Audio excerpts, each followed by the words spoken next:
સિંહ રાશિના જાતકો આ મહિનો તમારી જિંદગીમાં મોટા ઉતાર ચઢાવ લાવી શકે છે, પરંતુ અંતમાં ભાગ્ય તમારો સાથ જરૂર આપશે. તો નમસ્કાર મિત્રો, જય સિયારામ. હું યશ નિંબાર્ક આપ સૌનું સ્વાગત કરું છું મિત્રો આપણા આજના વિડીયોમાં. મિત્રો, આપણા આજના વિડીયોમાં આપણે જોવા જઈ રહ્યા છીએ સિંહ રાશિનું આવનારા માર્ચ 2026નું માસિક રાશિફળ. પરંતુ મિત્રો, ચેનલને સબસ્ક્રાઈબ ન કરી હોય તો અમારી ચેનલ યશ નિંબાર્કને સબસ્ક્રાઇબ કરો, બેલ આઇકનને ઓલ ઉપર સેટ કરો તથા વિડીયો પસંદ આવે તો વિડીયોને લાઇક કરજો, વધારેમાં વધારે લોકો સુધી શેર કરજો તથા કોમેન્ટમાં પોતાના પ્રશ્નો પૂછી શકો છો. તો ચાલો શરૂ કરીએ આપણું આજનું આ વિડીયો. તો આ મહિનો તમારા માટે મિશ્રિત પરિણામો આપનારો સાબિત થઈ શકે છે મિત્રો.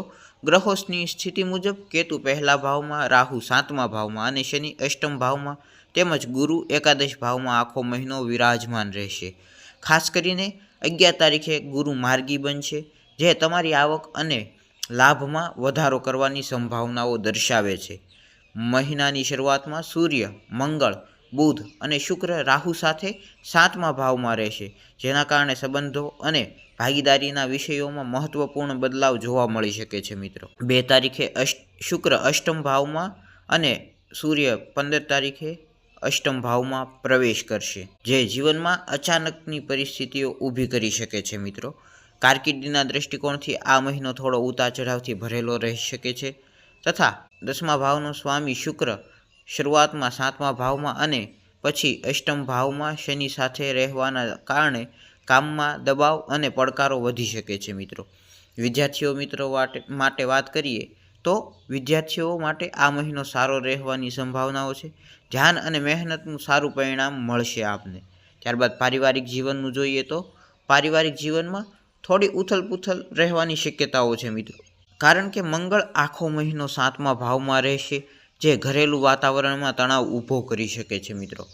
પ્રેમ જીવનની વાત કરીએ તો આ મહિનો તમારા માટે અનુકૂળ રહી શકે છે અને સંબંધોમાં સુધારો જોવા મળી શકે છે મિત્રો.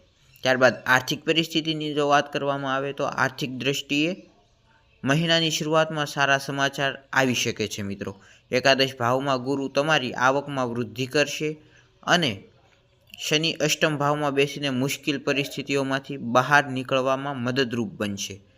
પરંતુ મિત્રો, જો આપના આરોગ્યની વાત કરવામાં આવે તો આરોગ્યના દૃષ્ટિકોણથી આ મહિનો થોડો નબળો રહી શકે છે મિત્રો.